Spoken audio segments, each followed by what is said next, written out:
What's going on, guys? So today we'll be looking at why Dennis Rodman should have been the 1996 NBA Finals MVP, an award which was given to Michael Jordan.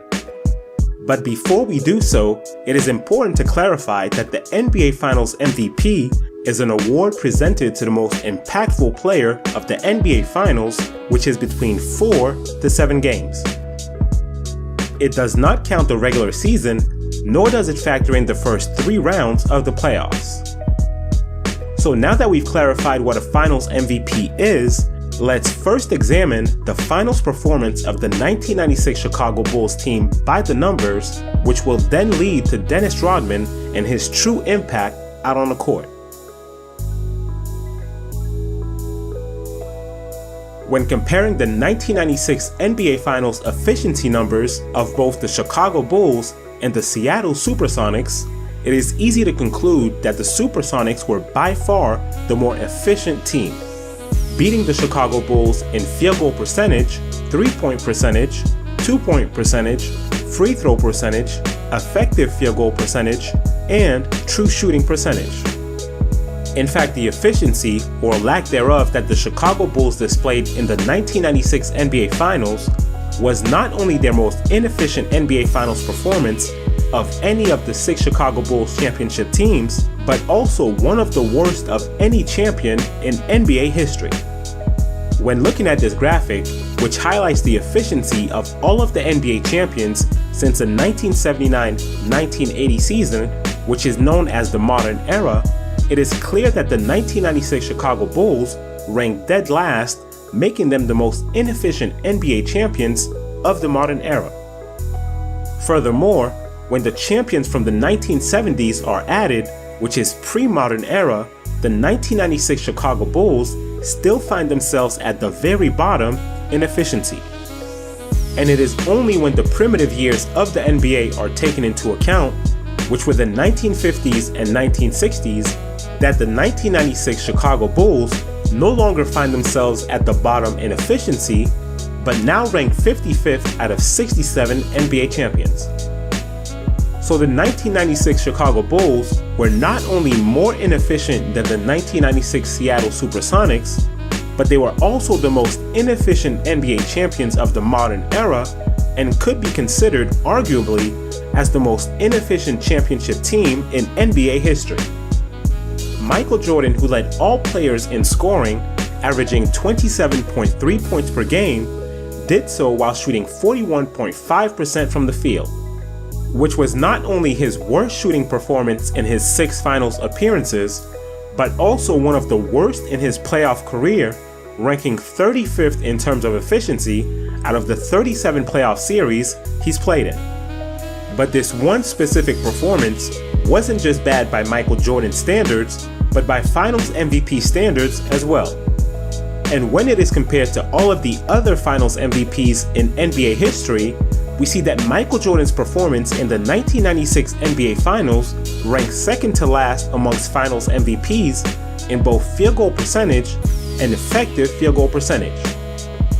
The only other Finals MVP that has been more inefficient in an NBA Finals series than Michael Jordan was Tim Duncan, whose 2005 Finals MVP should have gone to Manu Ginobili, as was shown in a previous video.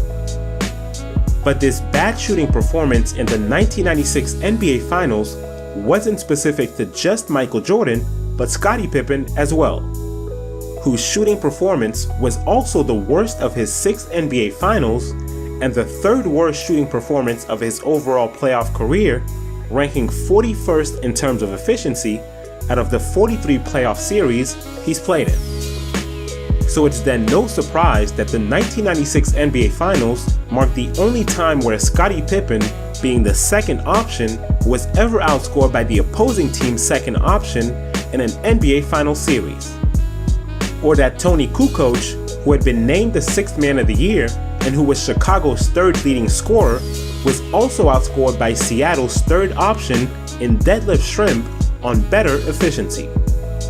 Steve Kerr, who is still statistically the NBA's most efficient 3-point shooter of all time and who was a great role player off the bench for the Bulls, had the 2nd worst playoff shooting performance of his career, shooting 30.3% from the field, which included tying his playoff career low of 18.2% from three. This was also a series in which Ron Harper, who was the Chicago Bulls' starting point guard and one of their best perimeter defender, was injured playing in just 3.5 games. But the Seattle Supersonics didn't just play like the better offensive team, they believed it as well.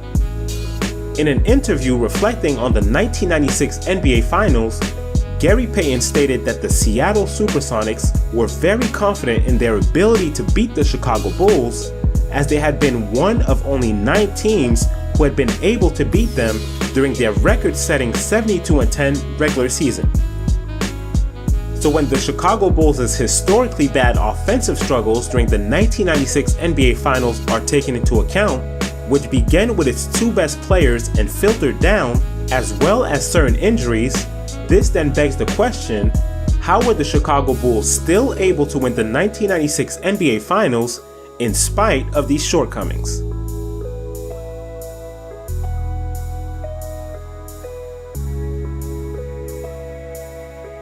In Game 1 of the NBA Finals, the Chicago Bulls were able to take a 24-18 first quarter lead behind Luke Longley's 8 points, which was then countered by a 16-7 run by Seattle to take a 34-31 lead halfway through the second quarter.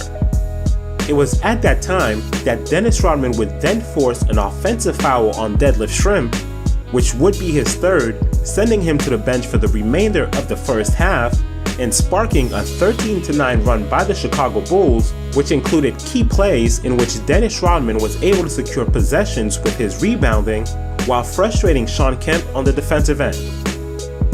But after the Sonics made another run to bring the score to 44-43 in favor of the Bulls, with about 1.5 left in the second quarter, it was Dennis Rodman who helped open up the game for the Chicago Bulls by causing Sonics forward Frank Brickowski to flagrantly foul him on an offensive rebound attempt, which was then followed by 2 technical fouls on the part of Brickowski, leading to his ejection. Could be losing it. Now he's applauding the call. Rodman was about to get involved and then walked away. Joe Crawford is going to call a flagrant foul here on Frank Brickowski.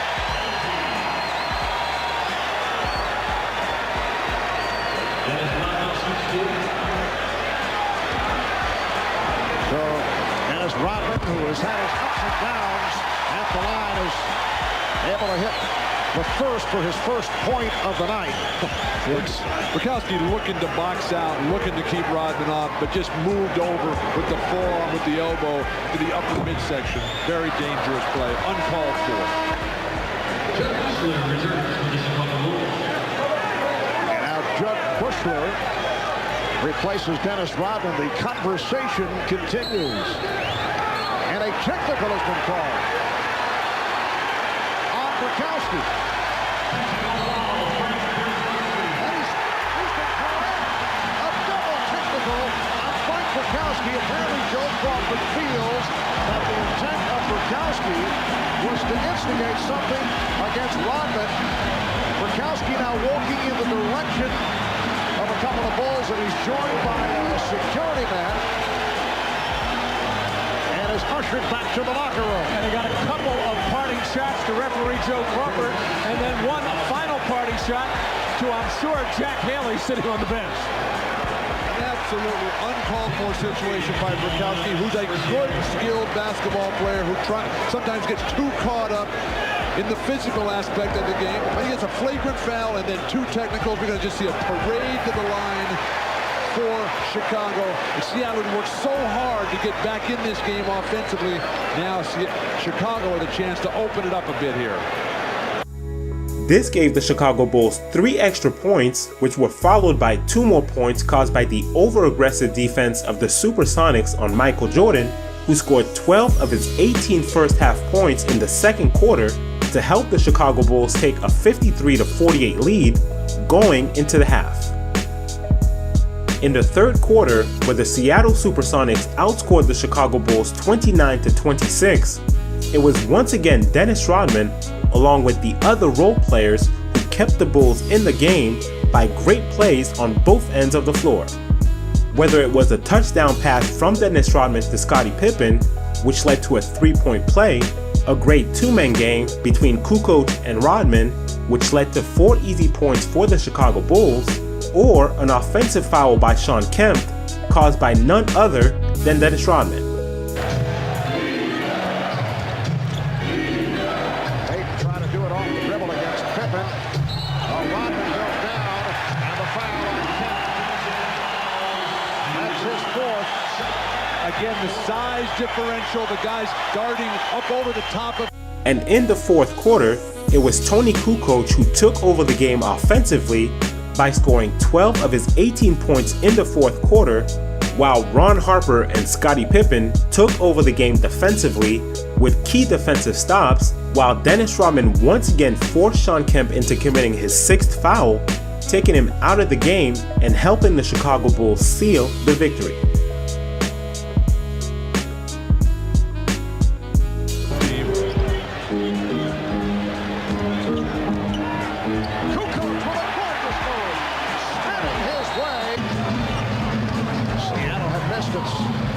Previous 5 shots before that jumper by Perkins. Kukoc.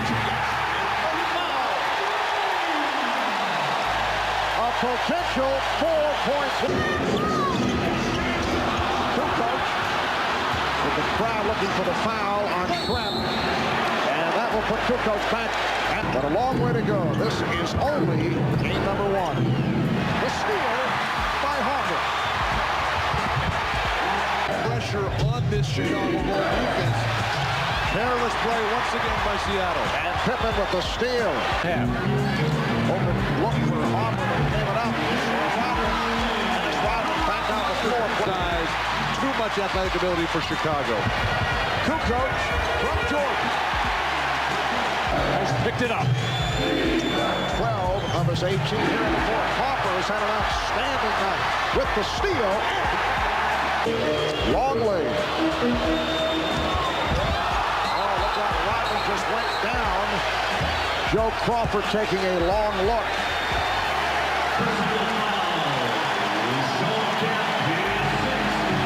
Shawn Kemp has fouled out.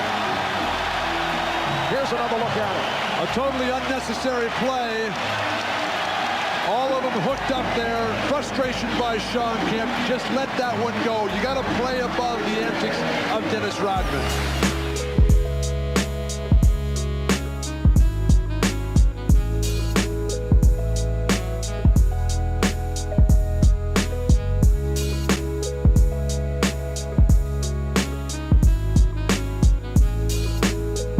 In the first half of Game 2, it was Michael Jordan who led the way for the Chicago Bulls, scoring 16 points on 6 of 11 shooting, while adding 5 assists to give the Chicago Bulls a 1-point lead going into the half.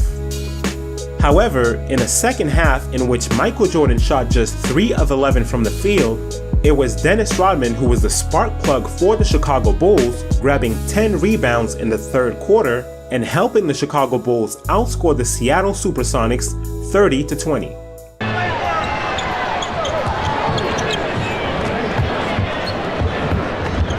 Longley getting position.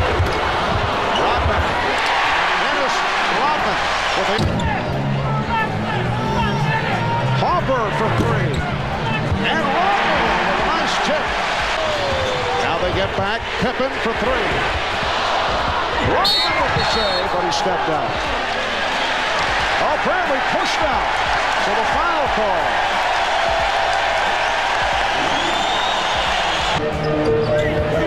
Jordan.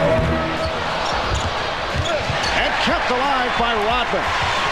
Oh, Pippen with a beautiful delivery, leading. Defensive specialist. His 5th year at New Mexico State. Dennis Rodman has turned it around off the boards in this third quarter. He has 13 rebounds, 7 of the 13 in the third. Scottie Pippen. Rodman again. What is Shawn Kemp doing? Shawn Kemp has got to spend 50% of his time thinking about boxing out Dennis Rodman. George Karl forced to call a timeout. This would then continue well into the fourth quarter, where the Supersonics made a run and came within 3 points, but unfortunately could not keep Dennis Rodman off the boards, as he proved to be dominant by not only grabbing a total of 20 rebounds for the game, 11 of which were offensive to tie an NBA Finals record, but also by hitting a clutch free throw with less than 5 seconds left to give the Chicago Bulls a 4-point lead and the victory.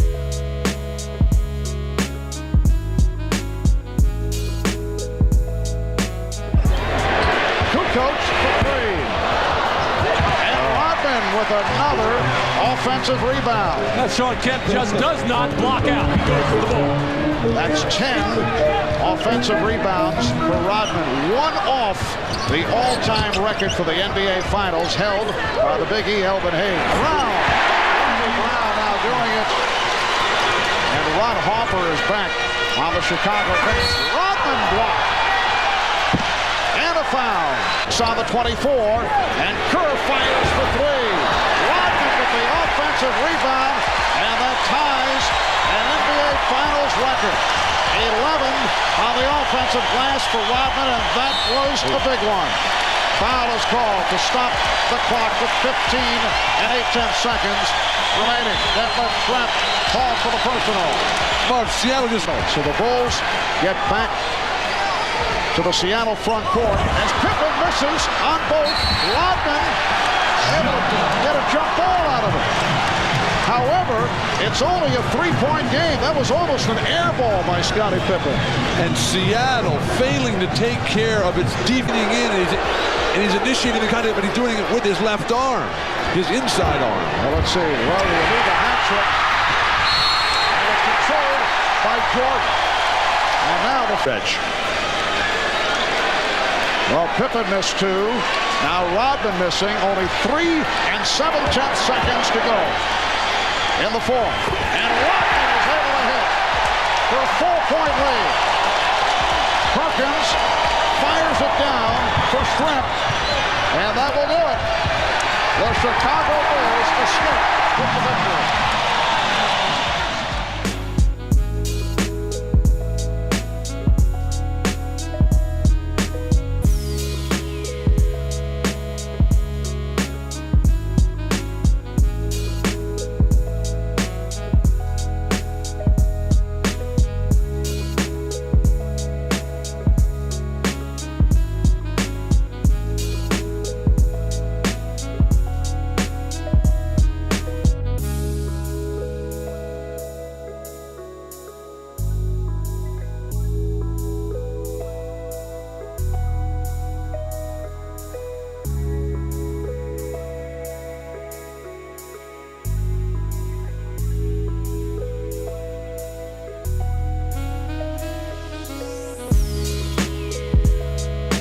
Game 3 of the NBA Finals was dominated by the Chicago Bulls, as they were able to take an 18-point lead after the first quarter, which became a 24-point lead by halftime, and eventually a 22-point victory. This was done behind a dominant performance by Michael Jordan, who scored 27 points in the first half and 36 overall to lead all scorers, while Dennis Rodman continued to give the Chicago Bulls the mental edge by frustrating Frank Brickowski into committing a flagrant 2 foul, which again led to his ejection. Get involved. It looks like Pavetta has given the ejection sign. This has been brewing the last couple of minutes. I think he's thrown both out of the game.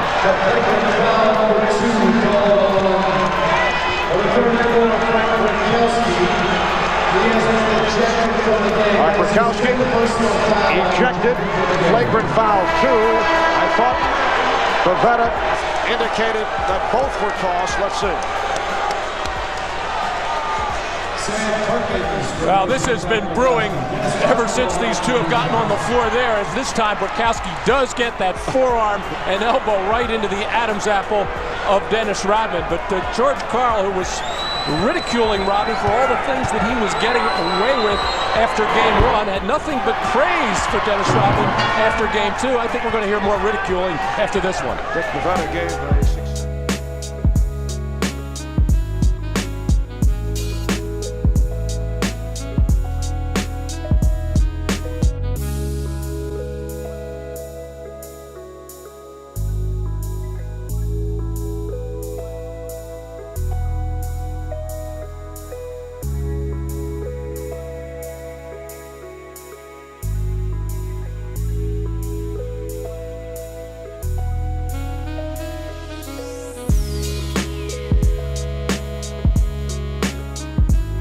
In a Game 5 which was much more competitive, the Seattle Supersonics were once again able to avoid the sweep and hold off the Chicago Bulls as they were led by Shawn Kemp, who scored 22 points and grabbed 10 rebounds.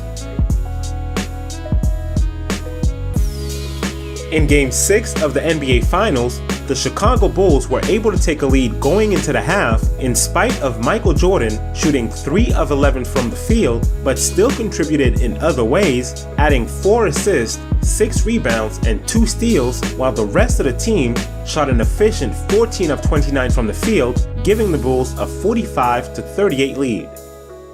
This halftime lead was also made possible by Dennis Rodman's activity on the glass, as well as his great defense as he baited Sam Perkins, Shawn Kemp, and Deadlift Shrimp into committing early fouls in the second quarter. Perkins under control, too far away from the basket, double team not necessary. And Rodman took a poke in the head from Shrimp.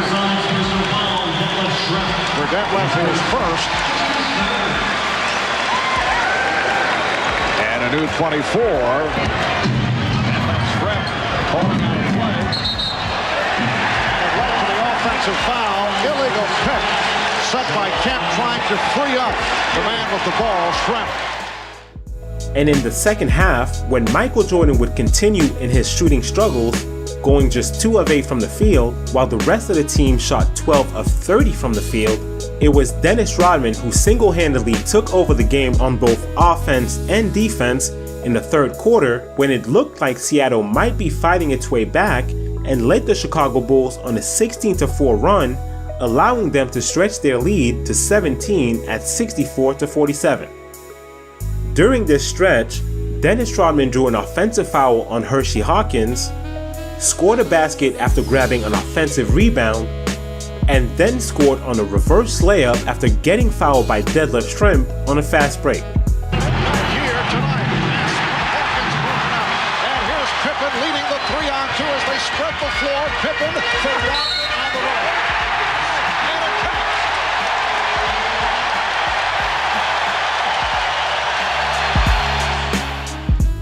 This was then followed by Shawn Kemp committing an offensive foul on Dennis Rodman, which led to a great assist pass from Dennis Rodman to Michael Jordan for the reverse layup, giving the Chicago Bulls their largest lead of the game at 64-47. Have a 15-point lead.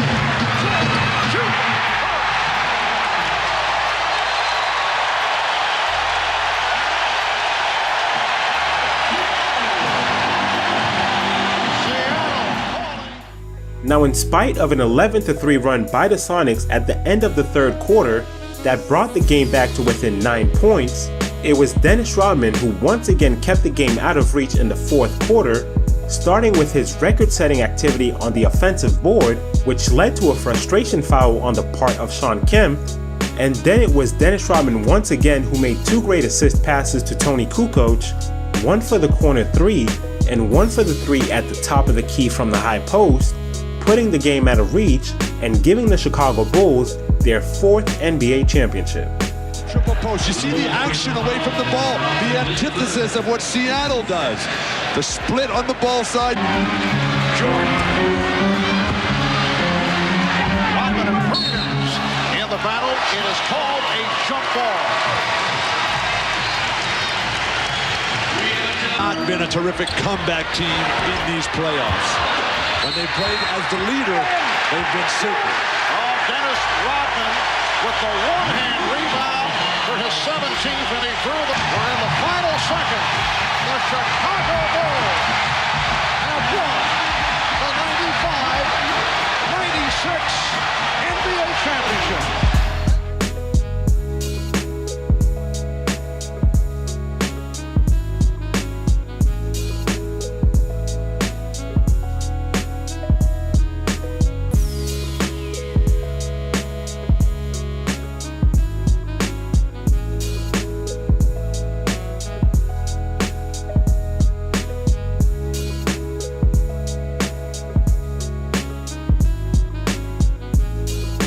So as we look back at games 1 through 6, we see that while Michael Jordan was certainly the MVP of Game 3, Dennis Rodman was the MVP of Games 2 and 6.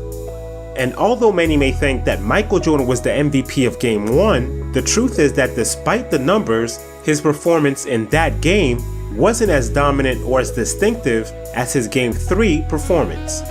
In fact, when looking back at Game 1, there is a case to be made for other players as MVPs of that game. Whether it's Tony Kukoc, who took over the game in the fourth quarter, where he scored 12 of his 18 points, or Ron Harper and Scottie Pippen, who not only filled up the stat sheet, but also had key defensive stops in the closing minutes, and Dennis Rodman, who provided the mental edge as well as great overall defense. In fact, even though it was only a 2-point game going into the fourth quarter, the Chicago Bulls were playing so well as a team that Michael Jordan did not even score until the last 2 minutes of that quarter, when the game had already been decided with the Chicago Bulls up by 13 points. This is why George Karl, when talking about the MVP of the series after Game 3, was quoted as saying, "It's a coin toss between Michael and Dennis." Because even he was able to see that while Games 2 and 3 were dominated by Dennis Rodman and Michael Jordan respectively, Game 1 was an all-around team effort for the Chicago Bulls. But it was Dennis Rodman's defense and record-setting performance in the deciding Game 6 that gave him the edge over Michael Jordan, who had an underwhelming performance, shooting just 5 of 19 from the field, while also adding 7 assists and 9 rebounds. But when looking back at the series as a whole, what we also notice is that the testimony of the Seattle Supersonics players always came back to one specific individual, that being Dennis Rodman, which explains how the Chicago Bulls could have overcome Michael Jordan and Scottie Pippen having their worst NBA Finals performance and the third most inefficient playoff series of both of their careers, or Steve Kerr having the second worst playoff shooting performance of his career, which included tying his playoff career low from 3, and starting point guard Ron Harper playing in just 3 games due to injury. The only way the Chicago Bulls were able to negate all of these flaws, which also included being the most inefficient NBA champions of the modern era, was by having the greatest rebounder of the modern era giving them extra possessions. And that's what's taken for granted when looking at Dennis Rodman, not only in light of this series, but also in light of NBA Finals history, as his offensive rebounding set the record for the most offensive rebounds in a single NBA Finals game. Now, while many may point out that Elvin Hayes was also able to grab 11 offensive rebounds in an NBA Finals game, there is one big difference, in that Elvin Hayes' offensive rebounding did not impact winning, as his team not only lost that game 105-95 to the Seattle Supersonics, but also lost that NBA Finals series as well. Meanwhile, Dennis Rodman not only managed to do it twice in an NBA Finals series, making this feat all the more impressive, but actually won both games and the NBA championship. The argument against Michael Jordan is that his scoring impact in general wasn't greater than Dennis Rodman's rebounding impact. Because the impact that Michael Jordan's scoring usually provides was nullified by his inefficiency, which was a byproduct of Seattle's great perimeter defense that turned Michael Jordan into nothing more than a volume shooter. And it was Dennis Rodman's historic offensive rebounding that kept buying the Chicago Bulls possessions, which negated many of their misses and created second chance points as well as huge momentum swings. But even with all of that being said, there are still 2 specific arguments that many people always revert back to when trying to make a case against Dennis Rodman.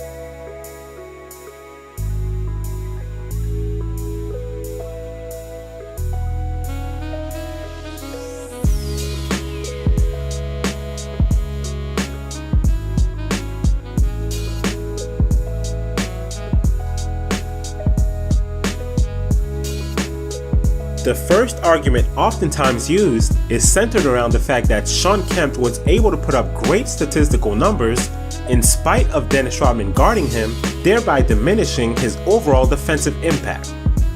And while Shawn Kemp did have a great NBA Finals series offensively, the biggest misconception when dealing with this argument comes from the assumption that Dennis Rodman was the primary defender on Shawn Kemp.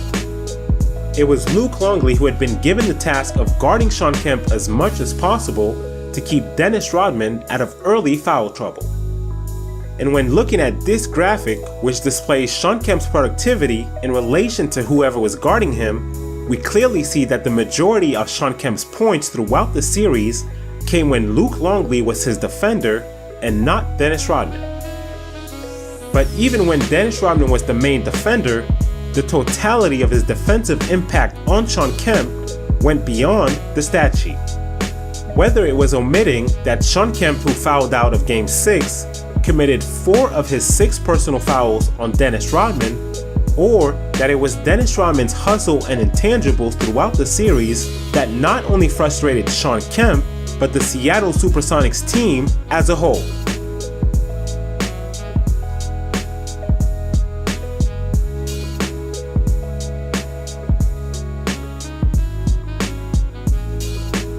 The second argument used against Dennis Rodman is the one which argues in favor of Michael Jordan simply because of his greater overall statistics during that series. But to argue for numbers alone and statistics is to go against what was clearly visible through the eye test, which was Dennis Rodman's brilliance on the defensive end and his historical dominance on offense with his rebounds. And although numbers and statistics are extremely useful and necessary, they're not always the best determinant for impact. In the 1978 NBA Finals, the Washington Bullets were able to win the NBA championship by beating the Seattle Supersonics in a grueling 7-game series. And while Elvin Hayes and Bob Dandridge led Washington in scoring by averaging 20 points a game for the series, neither of these players were named as the Finals MVP. That award went to none other than Wes Unseld, who only averaged 9 points and 11 rebounds per game for that series.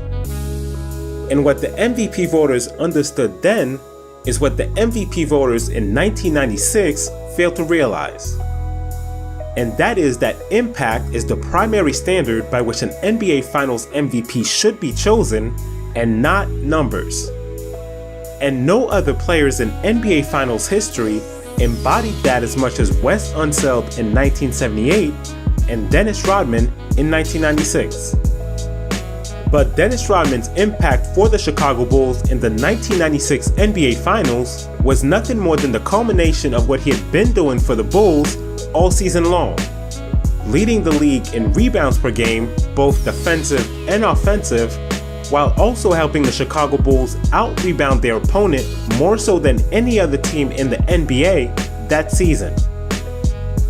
And as was mentioned earlier in the video, while Gary Payton and the Seattle Supersonics were confident in their ability to beat the Chicago Bulls because they had beaten them in the regular season, there was one variable they hadn't taken into account. That being Dennis Rodman, who hadn't played in the Bulls' loss to the Sonics in the regular season. But ironically enough, the next time both teams met up in the regular season with Dennis Rodman in the starting lineup, the Chicago Bulls not only won that game, but also gave the Seattle Supersonics their worst loss of the season.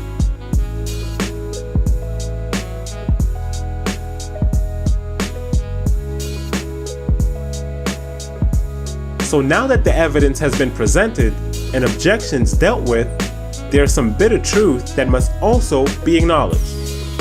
One being that Michael Jordan was the face of the NBA, the MVP, a family man, and everything that the NBA wanted in its spokesman.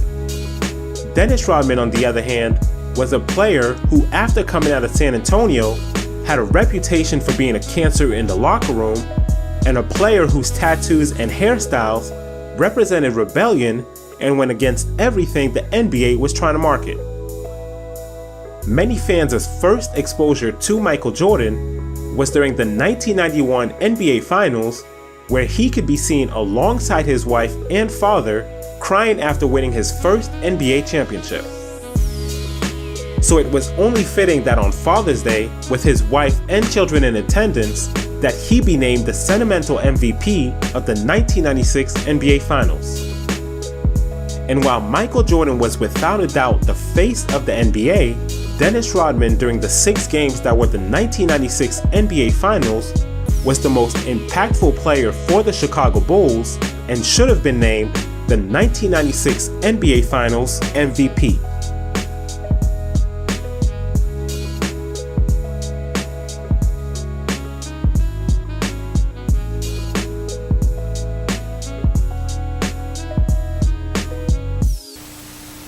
Rodman, they're chanting your name now. Rodman, Rodman. Did you simply impose your will there in the third quarter with all those rebounds and 5 points? Well, I just think, say one thing. I just thank Chicago for having me in the city, and a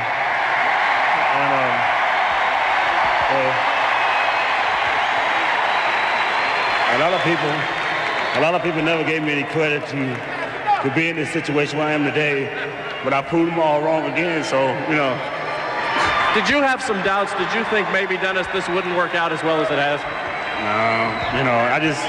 No, I'm just happy to be here with somebody, with a city that likes to see someone work their ass off, and I just like to give back to the people. Everybody wants to know about next year. There's been some questions. Do you feel as though you're going to be back here next year? I don't know. It's just up to I promised the people one thing. I think I did it tonight. I hope that's what they want.